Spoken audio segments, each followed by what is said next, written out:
Sobrang lakas ng ulan. So ganito nga pala ang mga unang araw ng bakasyon namin dito sa Pilipinas. Sobrang lakas ng ulan. Kaya ang ginagawa namin dito sa mga tubig ulan ay naglalagay kami ng mga plastic container para mag-ipon ng tubig. At yan, nakikita ninyo dito sa gilid ng bahay namin ang gaganda ng mga halaman kasi nga halos araw-araw ay umuulan. After sunshine, there is a rain. So, ganyan po kagaganda at healthy ang mga halaman dito sa likod bahay namin. At makikita ninyo may dragon fruit pa kami dyan. So, dahil nga po ilang araw na umuulan dito at sabi nga ay may bagyo, parang signal number 2 dito sa Quezon Province. So, iyan po ang aming gilid ng bahay. Ngayong tubig na pag pumapasok kami sa bahay ay naglilinis muna ng mga paa kasi maputik. At yan po ang mga halaman na tinanim pa po ng aking father. At yan sa gilid, yan po yung church na kung saan po kami ay nagsisimba every Sunday.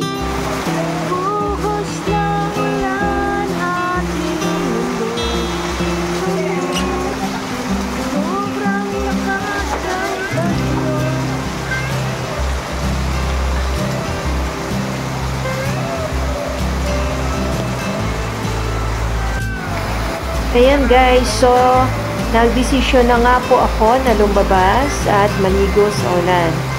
Ang tagal ko na rin hindi nakaliligo sa patak ng ulan. Yan yung usually na ginagawa namin nung maliliit pa kami, nung mga bata pa kami, nag-aaral ng elementary o ng high school kapag umuulan. So, sama-sama yung mga bata at naliligo sa ulan. Kasi nga, dito sa lugar namin, nung time na iyon ay mahirap sa tubig, halos umaasa lang din kami sa patak ng ulan dahil nga po ay ang tubig namin dito noon ay di tuga pa o yung poso na tinatawag. Kaya usually kapag ganyan umuulan, nagsasahod kami ng mga drums o container para lang po mag-ipon ng tubig at magamit sa bahay, panligo, pambuhos, sa toilet, o kung ano-ano pa pong bagay na pwedeng paggamitan ng tubig ulan. So, iyan, dahil sa lakas ng ulan, kita nyo bumubuho sa gilid yung tubig. Hindi ko alam na yung palang tubig na yan bumubuhos. Akala ko galing sa taas, yung pala galing doon po sa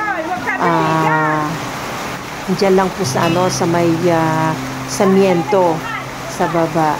Kaya pinagbawalan ako ni mother at saka nung aking pamangkina. Sabi, tita, huwag dyan kasi marumi ang tubig dyan. Pero it's too late na ipanghilamos ko na. Ayan guys. So maya-maya ay darating yung mga pamangkin ko at sasama sa akin sa paliligo sa ulan guys. So, abangan nyo yan.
Bautismahan na.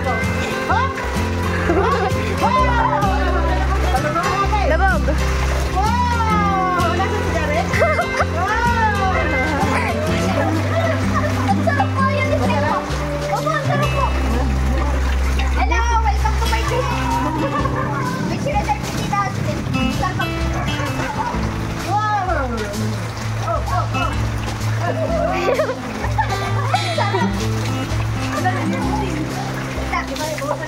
Maya, ikaw naman. Promise, ang sarap. Parang ramdaman mo. Ay, testing ko lang. Ang sarap kami. Okay lang ako. Laba! Shirase! Wala pa! Okay na, paputin ko pa isa. Oo.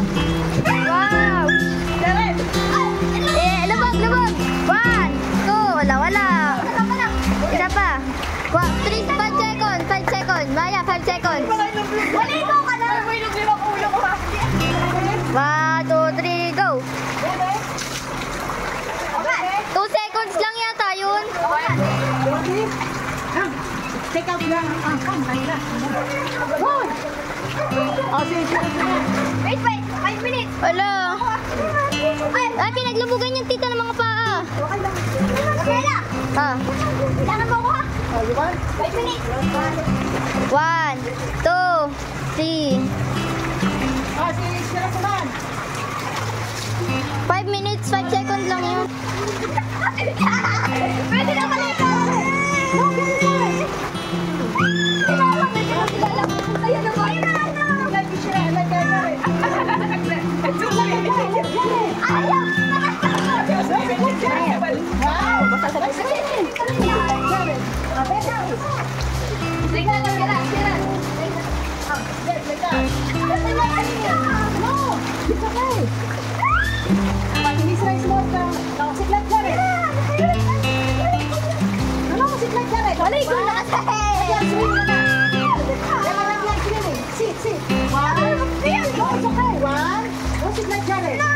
At least, ano is looking?